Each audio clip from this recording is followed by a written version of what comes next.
Ladies and Germans, how are you all doing? This is Con Ulrich. And I'm Ringroo. Hello, hello, hello. And folks, we've given you the America division already. Time for a game from the Asia division of Steel Division Normandy 44 today on the beautiful verdant plains of Command-Levant. We have who, Rang? Well, in left hand side in blue, we have Gal O'Neil and the 3rd Canadian Infantry Division. And on the right hand side, we have RKKA AmberT as the Trove SS Division. Interesting, interesting. So we did say, actually, I said before going into this that finally the Germans get to have the Robin Hood side of the map. How do you feel your countrymen are going to do against this? Uh, Probably pretty good, considering they got stormtroopers and flamethrower troops, while AmberT is like pretty much Japan's grenadiers in A phase. So it's going to be very tough to hold out Forest if, and pretty much looks like Gal O'Neil was going to attack into it. Sounds about right. And geez, we're getting started pretty fast here. And we are going to see a wow. The Germans are just completely forgetting the forest overall. Yeah, That's depressing. I wouldn't even go in there if I was a German player, to be honest. It's just depressing. They finally get to that side of the map, and that's what they do with it. If I was only playing like 2nd Panzer Division versus some Pioneers, then yeah, it'd be a good time. But you know, nothing too crazy. From AmberT, really just Gal O'Neil trying to get into that forest area and capture it. We do have a Boyder Cromwell down south, which is going to help out. Ooh, While yeah. Gal O'Neil, you know, pretty light armor, no Ram 2, just relying on some Humbers and a lot of Canadian infantry as well as anti-tank guns. Here's a question. We have not seen too much of the 3rd Canadian, I think it's fair to say. Yeah, Why is that?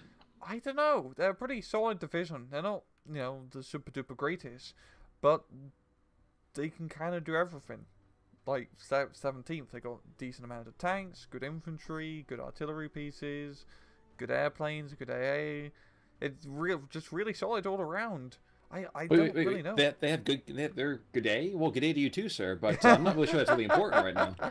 Hey, Uh, hey, um, well, boot time.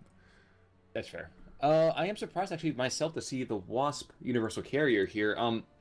You don't see that very often. No, because we only see Canadians too much, but it's a lovely little unit. I mean, it's the bare minimum of a flamethrower carrier, but sometimes that's all you need. Well, he's got some other flamethrowers down to the south, as well as a Piat squad against spot troops, and already it's a 56-44 in favor of Gal O'Neil. Does AmberT want to tap out early, you thinking? No, it's just AmberT. He really just needs to try and hold out the best he can in A phase, considering the north. Once B phase hits, Pioneers, throw him in the forest, have a good time. But for now, his best bet is to either do like some crazy breakthrough up north, which is way too choke pointy, and I don't see happening. Or more, I think, being much more realistic, is trying to do a breakthrough down south, capture his town that the Canadians has captured, and go from there. I mean, he does have his Boyder Cromwell, but it's pretty far back. He's using it to hammer away at the 6-pounder. And really it's just going to be down to, I say, more mechanized play down south to really make anything happen here. Now, I will say I really do enjoy, as much as I don't like the Allied divisions that much, and I'll be honest, I think we kind of knew that by now. I do like the fact that Gal O'Neil did not commit all of his infantry immediately. He had several squads just chilling in particular vehicles and was like, okay, wait, let's see how the enemy deploys, and then we'll match him accordingly. Yeah. I think it was rather brilliant. Yeah, bringing in some like Stern Pioneers now to finally shore up the forest. There wasn't even that much of a fight yet, to be honest. And now he does have that Spitfire flying around, ready to pretty much strafe anything, such as a mortar half-track, for example. And some more mechanized play down south with Panzergrenz and a half-track autocannon vehicle. That is true. Now, Humber versus that 259. Pound for pound, who's the better vehicle? 259. Just extra. I'd say extra AP makes a bigger difference. Yeah, at the same time, the Humbler does shoot faster, but it's only like a 1 AP. So I'd give it to the 2. Interesting. It's just something we never really talked about. We always talk about the half tracks versus the the M. Oh my gosh, the M3s. I never think what the American designation M5. is, but thank you, M5s exactly. We don't often talk about the lighter vehicles like this, and we're actually going to see a duel like that happening already, although it's not quite fair. But hey, mono fights are best saved for first dates and Western movies. So, Good point. That's a very good point there, Clint Eastwood. well, I am the man with no name. But all right, in the meantime, though, 54 to 46, we continue to have a lot of pain happening over here for AmberT. And shockingly, for some reason, he brought in a munitions truck. Not entirely sure why. Probably a mortar half track up north, but at the same time, it still has quite a bit of ammo. And now he's pulling back the munitions truck. So, Mm-hmm.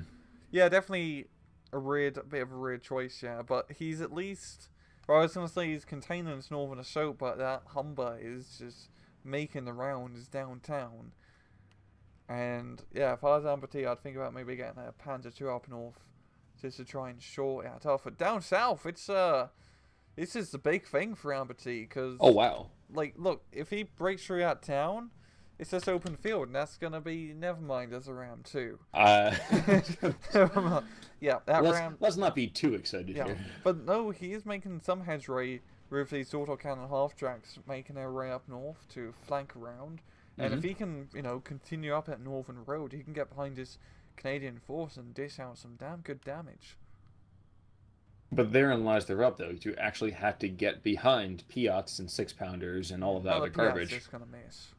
Yeah, and as much as I want to go and malign the stupid thing, we still have one of them that's on the edge of this forest. So he hops across the road, and it's not going to be pretty. Yeah.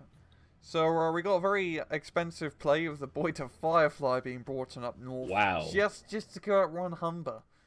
But hopefully he's gonna move that down south into the middle area where it's being much more effective, which is exactly what he's doing after he sees that round 2. Which is honestly getting that boy to Firefly because of the round 2 being brought out. Best play that he could probably made. And well, did he see it before he bought it? Do you think? No, I don't think so. Yeah. I don't think so. We do see both of those 259s being very, very intelligent. However, one of them gets lamed as he's going back, so I don't see him making it out alive. Yeah, he's ripperoonied. But you know what? At least he'll waste a couple rounds from the Ram 2. Yeah. I mean, it only has 89 shots left at round 2. Hey, I'll take what I can get. I mean, AmberT will take what he can get. We're gonna need to throw like 100 tanks at it to make it run out of ammo.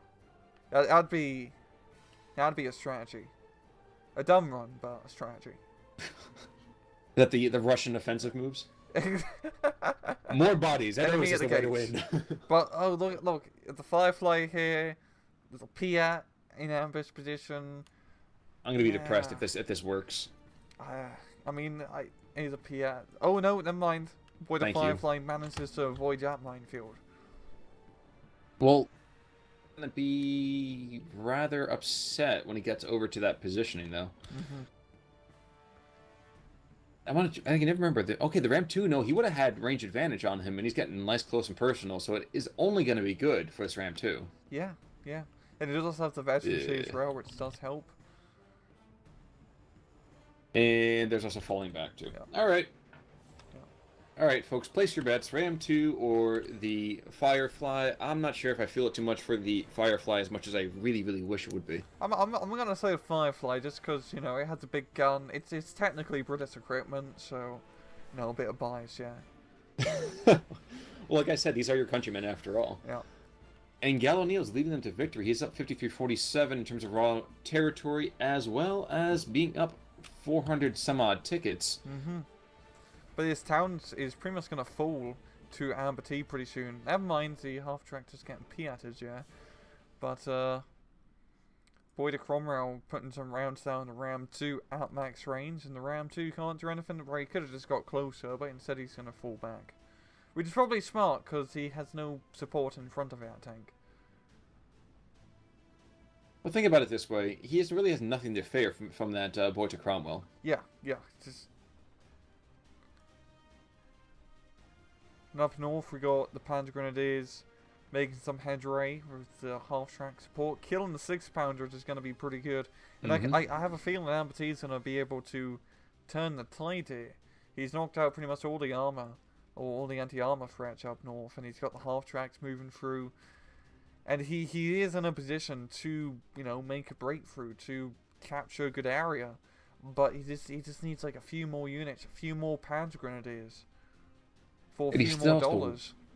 Well, I think he'd do with a fistful of dollars at this point, Hmm. but I'm not sure if it's good, bad, or ugly for him right now. That was a delayed one right there. That was delayed. That was delayed. Oh god. No, but it's not going to be until Phase B though that he's going to be able to pick up a lot more infantry. So I'm guessing he's practically tapped for Phase A infantry. Yeah, it definitely seems to be the case. I mean, he's bringing up more Panzer Grunts this time in just regular truck show. But yeah, he is in position to make something happen. He is moving his Firefly into a better spot to deal with that Ram 2, and the Firefly does outrange the Ram 2 by quite a bit. That's true, and if anything, folks, if you know the natural world, you do know that a Firefly takes down a Ram 2 at least 50% of the time. Exactly. I mean, it'd probably just bug it to death. Exactly. I hadn't even thought about them buzzing around and just floating like a butterfly and stinging like a firefly, but that is definitely true. Yeah. But we are to Phase B right now, and while we are at a 50-50 split, AmberT continues to languish under the pressure of all that freaking infantry. Yeah, it's just up north. It's so many rifles, stormtroopers. I mean, he's pretty much got the area outside the forest under his control, but good luck stepping into that hornet's nest. I know it's silly, but whenever I see an entire squad of pinned down infantry, I'd be like, you know what? Let's turn off all my fire so I'm not wasting ammunition on them. But Yeah. you know what? Yeah, I know what you mean. It's much better if he moved the Panzergrenadiers just to get surrender. Yeah. That's what you want to be doing. Yeah. Because surrenders wins you matches, not kills.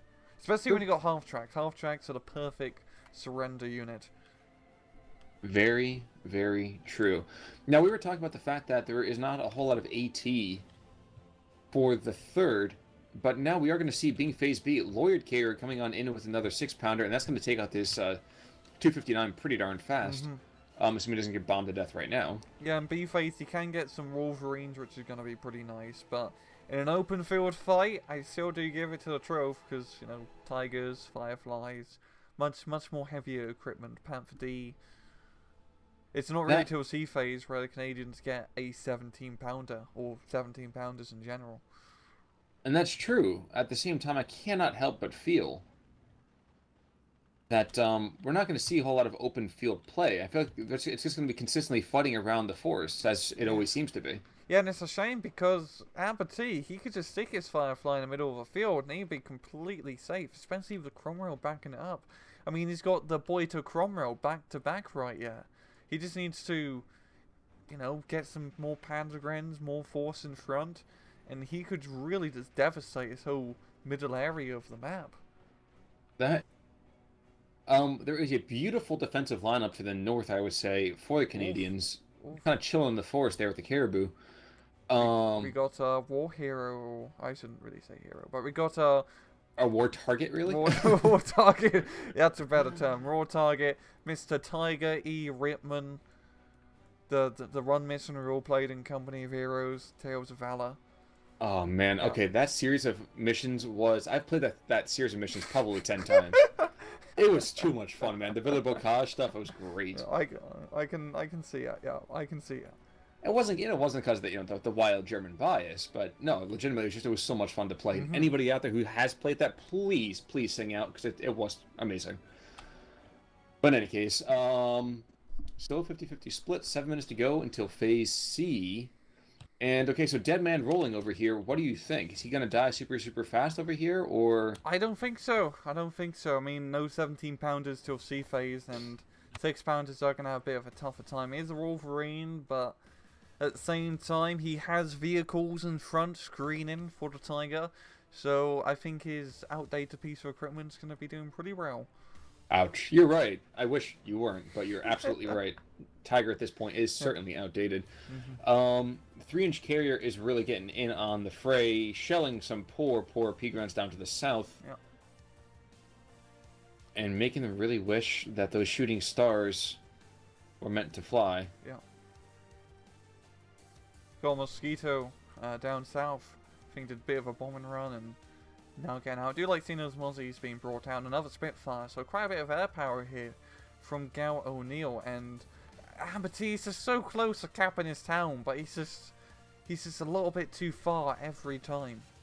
But he is on the plus run now, which is pretty good. That is true. Is that a second? No, it's still the first Wolverine. It just feels like it should be taking a lot less time than it is. Mm-hmm. And Wittmann is slowly getting into the fray. Yes, he is. Yeah, there we go. Yeah, I always forget. 88 does do pretty good. Oh, never mind. It could be better. It's the same as a Sherman. Like I always thought it had 780 for some. Never mind. But nonetheless, it's still in the fray. It's shooting stuff. Well, furball's going to happen here. ME 109 making a run at the Spitfires. Oof. He's going to kill one of them for sure. Yeah. Bravo. He could pick up two. He's gonna hit both of them. And there's no AA for the Canadians, so damn, that's bloody good. Yeah, that is amazing. Actually, when I think about it, that's absolutely no shelling from the air. And the infantry is falling here one by one. There goes half the town. Yep, and this is a 6-pounder now. We've got some rifles being brought in, but open ground fight against Panzergrenz and Pioneers, not gonna happen. That is true. With the Cromwell sitting way back, he's sitting pretty. Mm-hmm. And it's just the Cromwell Firefly combo, open field, nothing can stop it. And yeah, AmberT's really focused on trying to capture his forest, and even though he's starting to make some headway, if he spent this money, you know, down south, made a breakthrough, he would have been able to get much more ground for much less blood. That's true, but, you know, trees grow better with more blood, so the Germans are just trying to ensure the future of this forest. That sounds like something like from a horror movie, you know? It's like a killer forest that, like, sucks some blood. Kill the forest for the trees? Exactly. Man, that should be a pretty cool story. Blood Alright, forest. we're going to see another, actually a Sherman coming down south. I always want to call it a Ram, but it's a Sherman coming down south, and that 6-pounder I think might go down on retreat because of the peak runs. Yeah. But this is, you know, this is finally AmberT making a breakthrough, gaining some ground. The Fireflies now being brought up. And along the flank, it's going to be able to kill that 2-inch carrier. And the Cromwell as well, just pretty much selling everything in that forest. Well, and Wittmann actually encouraged, let's say, that Wolverine to back on up. Mm-hmm. And another Befehle Panzer coming down south. So he is not looking to let up on the pressure to the southern side of this map here. And I think that's fantastic. Wolverine is going to go down for sure. The Firefly, that flank with the Firefly Cromwell combo is exactly where AmberT needed. And as you can see, it's just the Pioneers now. Yeah, they're the hammer, or the anvil, I should say, and the hammer of the pirates are just completely destroying that forest. Jesus. Can we just take a moment and realize how difficult this usually is? And the Germans are doing this from the wrong side of the map. Yeah. It's going pretty well. I mean, this is a stupid amount of Pioneers. That's like 5 squads I count so far. So and he's lost a couple. Yeah, and he's lost a couple too. But this is exactly what AmberT just needed to do early on. Just move through the open, surround, attack the forest from behind, and just gain a lot of ground. He's in that plus run. We do have a Wolverine and Sherman down south, and AmberT kind of controls that town. No, he's not really in it. A military bomber gonna be able to stun up the Firefly. He's gonna freak out the Firefly, but he's gonna pay for it. Yeah, that Messerschmitt's gonna be on its tail. Any second. And oh no, we got Spitfire coming in. And a veterancy one too. Yep. Flee, my friend, flee. Yep. And unfortunately, the Rebel Wind isn't nearby. But he's going to be dogfighting with the Spitfire. It's going to be a little bit risky. Oh, never mind. He's baiting him. He's got a second Messerschmitt. See, the Luftwaffe can afford to get 2 whole planes. Don't blink, you might miss them. And now the Spitfires go down. I mean, it's always good to have a ringman. That is certainly true. Somebody needs to dive on those grenades. Mm-hmm. Now, down to the south, we're going to see this Wolverine-Sherman combo are going to start cleaning up this infantry here, and it's still going back to just a +1 for AmberT. But, oh my gosh, this force is going to get cleaned on up. Yeah. I honestly have not seen this happen often at all. 2-inch carrier goes down. To the half track, and yeah, just the Pioneers come in, and they save the day, essentially. Well, I think we're going to see a Pigren Faust. No, he's a little bit out of range just yet. Okay. Yeah, down south, and you got Sherman, which is... Now, the Firefly's down south in position. It's going to kill that Sherman. Wolverine's moving up. But it's a Panzer IV 2-star veteran trio. And, you know, it is definitely in the position to get into range. And that Firefly, it really does have a much better chance against Wolverine. That's Yep, true. yep. Shooter wounded. Another one coming into support, but I don't. I think Gal O'Neil is going to tap here, Yep. and he does. Wow. Wow, wow. That's quite a surprising turn of events because he's doing really good early on. But just look at the kill difference, jeez. Yeah, I know. And you know what? Vipman survived. Damn straight. Go on to live another battle.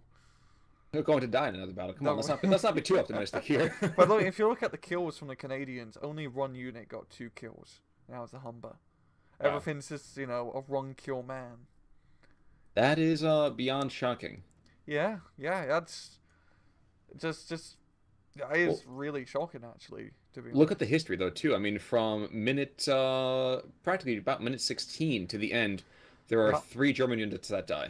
Yeah, it's just just some infantry, nothing too crazy. But essentially, you know, eventually AmberT just played in the open with his fancy tanks, and once he played in the open with his fancy tanks, he did a good job. Indeed. Definitely a result I did not expect, considering how that started on off there. Exactly. But in any case, any more pearls of wisdom there? Nope, I'm good. Alrighty, folks. We'll give you another mouthful of oysters next time, but for right now, this is Con Ulrich. And I'm Rangru. Take it easy.